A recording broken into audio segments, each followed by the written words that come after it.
ariko uyu munsi ni ukuzindura Niyo. Yesu yumve cyane Maombi. haleluya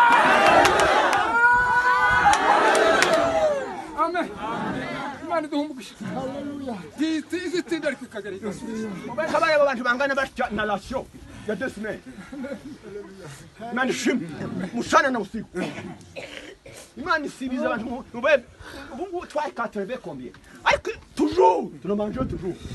Lasyo biteye nk'ubushubu. No kunavuga ngo gaburira abantu amayingabe. Toujours mushana usiku. Desme. Ariko izo ndirimbo nizo zari zihari. Haleluya. Imana ya. Amen. Niyo yotinda igatinda. Kesho yake itakiva. Niyo gusoma Imana.